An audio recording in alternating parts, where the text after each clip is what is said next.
All right, I am going to start a brand new chapter today. Chapter 8 is about cells. So we've been dealing with ecology the front half of the school year here, and now after Christmas break, we are starting with cells. We're going to go small and then kind of work our way back up to large when we reach to evolution eventually. So chapter 8, section 1 is titled Life is Cellular. And so I'm going to talk about the discovery of cells, and how, with the discovery of cells, many scientists put together something called the cell theory. And then I'm going to talk about the 3 types of microscopes and how they work. And then finally compare the differences between a prokaryotic cell and a eukaryotic cell.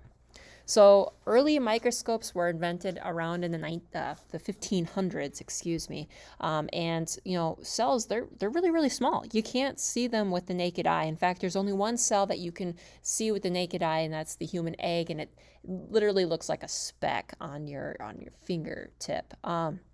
So really, that's the largest cell that I think you can see with the naked eye. So cells are small. You need a microscope. And so when microscopes were invented, basically, the world around us was just so much more interesting because, scientists are just like, oh my gosh, these living things are all made up of these cell-like components, right? So Robert Hooke is credited with the name cells. He coined the term cells because when he looked at dead cork cells, so these were dead cells, he noticed that they were like boxy or squarish, and so for some reason they reminded him of like a cell, not a jail cell, like a monastery.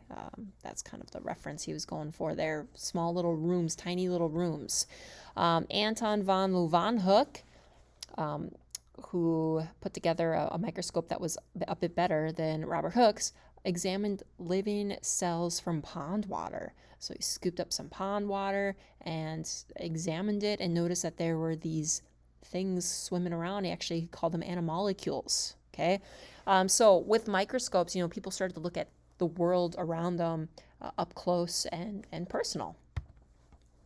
So the cell theory, so remember what a theory is. A theory is based on lots of evidence put together, and it's basically 3 statements or 3, I don't want to say truths because they can be false. They can turn out to be false if you come across something. But the cell theory is kind of the work of many scientists, but there are 3 big scientists that we kind of credit to. Schleiden, pictured here with plants, Schwann with animals, and Virchow with the division sentence. So the first statement was, all living things are made of cells. Okay, so they looked at leaf cells, root cells, animal tissue, so muscle, nerve, connective, just every living thing that they looked at underneath a microscope, they noticed that they were made up of cells. The second statement, cells are the basic units of structures and functions in living things.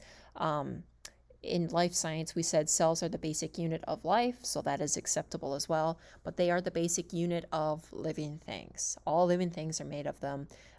They're the basic unit when you come down to, what is a living thing made up of. And then finally, the third statement, new cells are produced from existing cells. So cells come from other cells. Okay, so Schleiden, looked at a lot of different plant tissue or plant samples, and you notice, hey, they're all made up of cells. Schwann, looking at animals, there's some of his sketches. And then Virchow actually saw cells divide underneath the microscope. There was an idea that life or cells came from non-living things. It was called spontaneous generation. Earthworms. They thought earthworms came from rain, because after it rained, they noticed that there were earthworms on the ground. So this idea of living things coming from non-living things was, very prominent back then.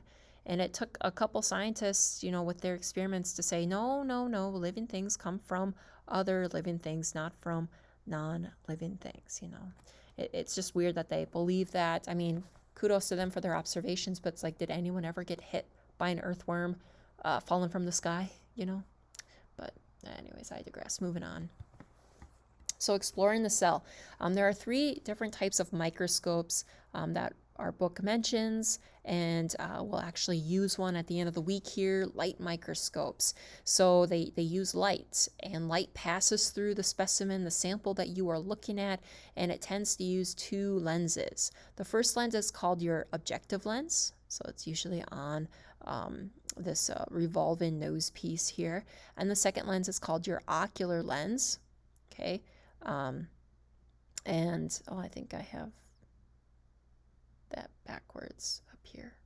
This should be the objective and this should be the eyepiece. Wow, I have that flipped. Flip that in your notes if I typed it wrong. So this is the ocular lens or the eyepiece, and this is the objective lens, or just the objective. So how it works is the eyepiece usually magnifies something 10 times. Some of the microscopes you can actually take this top off and look at something, and whatever you look at, it's going to be magnified 10 times the size. And then the second lens, it can also be 10 times, or it can be 40 times, or even 100 times. And so what you do is you multiply the two numbers. So if this small little objective lens here is 10 and the eyepiece is 10, you just multiply the two numbers together. When you're on the lowest setting looking through the ocular lens and the objective lens, 10 times 10 is 100. That means you're looking at your specimen 100 times the magnification. Now, there are some limitations with light microscopes. You can only magnify an object around 1,000 times its size due to something called a resolution. And so resolution allows you to see objects as separate from one another. So you can see that, these two are definitely two separate, red blobs. And this would be very low resolution. This is very high resolution. And it has a lot to do with wavelengths and how they collide and meet. So there's some physics behind this. So light microscopes are limited. Another thing is that specimens, cells, they have to be thin enough for light to pass through it. And so usually that means that they appear transparent. So in order to view your specimen in detail, you often have to stain them. And so there's lots of different stains, special stains. Methylene blue is one that you'll eventually use when you examine your cheek cells. All right, the second type of microscopes are electron microscopes, and there's actually two types of electron microscopes. This is the second and the third. But electron microscopes, instead of using beams of light, they're going to use beams of electrons. And these electrons are focused by using magnetic fields, and as a result, we get higher resolution and higher magnification because we don't have those light waves conflicting and destroying our resolution.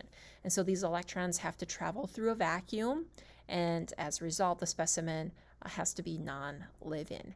So with light microscopes, you can view specimens that are still alive, like pond water with some swimming unicellular organisms there. But to examine those creatures up close, you put them in a vacuum, and as a result, they're probably going to die, and they're non-living.